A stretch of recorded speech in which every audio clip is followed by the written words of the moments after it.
Hi friends, இன்றைக்கி என்ன செய்யலான்னு பார்க்கலாங்களா? நான் வந்து ஒரு இஞ்சி பூண்டு பேஸ்ட்டு தான் நம்ம கடைக்கு வந்து எப்பயுமே செய்வோம். அந்த அந்த பேஸ்ட்டு தான் வந்து நான் இன்றைக்கி வீட்டில் செஞ்சு காட்ட போகிறேன்.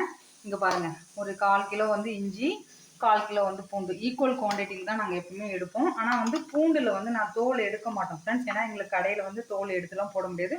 ஆனால் வாஷ் பண்ணி வச்சுருவோம். இந்த உதிரி பூண்டு தான் வாங்கிட்டு வருவோம். அது மாதிரி தான் எங்களுக்கு மாஸ்டர் சொன்ன பிரியாணி மாஸ்டர் சொன்னது இதே மெத்தட் தான் ஃபாலோ பண்ணுவேன். இது நல்லா இஞ்சியும் நல்லா கழுவியாச்சு. பூண்டையும் நல்லா வாஷ் பண்ணிவிடுங்க தண்ணியில் போட்டு. ஏன்னா நம்ம வீட்டில் நீங்கள் செய்கிறதா இருந்தால் ஒரு 200 கிராம் செய்கிறீங்கன்னா கண்டிப்பாக வந்து பூண்டு தோல் எடுத்துகிட்டு செய்யுங்க, சூப்பராக இருக்கும். ஆனால் நாங்கள் வந்து கடைக்கு செய்யும்போது கண்டிப்பாக எங்களால் எடுக்க முடியாது. எல்லாமே வந்து நாங்கள் ரொம்ப நேரம் எடுப்போம் இல்லைங்களா, கிலோ கணக்கில் செய்வோம். அதனால் ஈக்குவல் குவான்டிட்டியில் தான் செய்வோம். இல்லைனா ஒரு வந்து இஞ்சி வந்து ஒரு 200 கிராம் போட்டிங்கன்னா 1/4 கிலோ வந்து பூண்டு அப்படி போட்டு கூட செய்யலாம், நல்லாயிருக்கும் தான் சொல்லுவாங்க மாஸ்டர். இது போட்டாச்சு. இது வந்து மஞ்சத்தூள், ஒரு ஸ்பூன் மஞ்சத்தூள் போட்டுக்குங்க. அதுவும் கூட வந்து கல் உப்பு, இங்கே பாருங்கள் இந்த அளவு கல் உப்பு போட்டு இப்போ நம்ம தண்ணி விட வேண்டாம். தண்ணி விடாமல் நான் இதை அரைக்க போகிறோம். தெரியுதான்னு தெரியல, இப்படி வந்து வரும் நமக்கு. கொஞ்சம் கொஞ்சமாக வந்து நம்ம தண்ணி விடாமல் கொஞ்சம் போட்டு அப்படி கிளறி விட்டு நம்ம போடணும். ஏன்னா இது நம்ம வச்சிருந்து செய்கிறதால வந்து நம்ம வந்து இதுவாக இருக்கும். வந்து டெய்லி யூஸ் பண்ணுறீங்க அப்படின்னா இதில் லைட்டாக தண்ணி போட்டு நம்ம இதை நீங்கள் வந்து யூஸ் பண்ணுறது வந்து ஒரு 1 மந்த் வச்சுருக்கிறீங்கன்னா தண்ணி போட வேண்டாம். நம்ம வந்து லைட்டாக இப்படி க்ரஷ் பண்ணி யூஸ் பண்ணிக்கோங்க.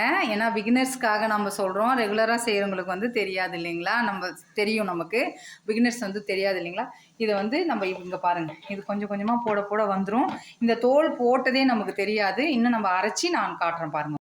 இங்கே பாருங்கள் ஃப்ரெண்ட்ஸ், நான் இந்த கிளாஸில் வந்து ஒரு 1/4 கிளாஸ் தண்ணி ஊற்றினேன். அந்த கிளிப்பு மிஸ் ஆகிடுச்சு, பாப்பா வந்து எடுக்கலை. இங்கே பாருங்கள் எவ்வளோ நம்ம தொலியோடு தான் போட்டோம். எங்கன்னா ரவை தெரியுதா பார்த்தீங்களா, கொஞ்சம் கூட தெரியல நமக்கு.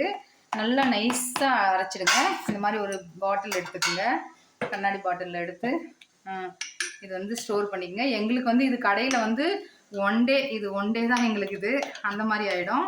நீங்கள் வந்து கொஞ்சமாக அரைக்கிறதா இருந்தால் இந்த பூண்டு வந்து நம்ம தோல் இல்லாமல் அரைச்சி நீங்கள் யூஸ் பண்ணிக்கோங்க.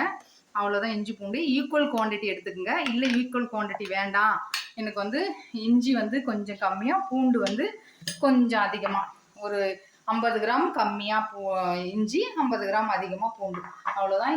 இது வந்து இதுவே 1 மந்த் கூட நீங்கள் ஸ்டோர் பண்ணலாம் ஃப்ரெண்ட்ஸ். தண்ணி ஊற்றணுன்றதுக்காக இல்லை, ஃப்ரிட்ஜில் வச்சு கண்டிப்பாக 1 மந்த் ஸ்டோர் பண்ணலாம். நல்லாயிருக்கும், எந்த பிரச்சனையும் இல்லை. நீங்கள் உப்பு போடும்போது கொஞ்சம் லைட்டாக கம்மியாக போட்டுக்குங்க. அவ்வளோதான். இஞ்சி பூண்டு பேஸ்ட் நம்ம வீட்லேயே செமையாக செஞ்சாச்சு. ஈஸியான வேலை. 1/4 கிலோ இஞ்சி வேணுமா, பூண்டு உதிரி பூண்டு வேணுன்னு கடகடன்னு இது பண்ணி இஞ்சி பூண்டு பேஸ்ட்டு செஞ்சுக்கலாம். அவ்வளோதான். லைக் பண்ணுங்கள், ஷேர் பண்ணுங்கள், சப்ஸ்கிரைப் பண்ணுங்கள். செஞ்சு பார்த்துட்டு எப்படி வந்ததுன்னு சொல்லுங்கள். Bye friends.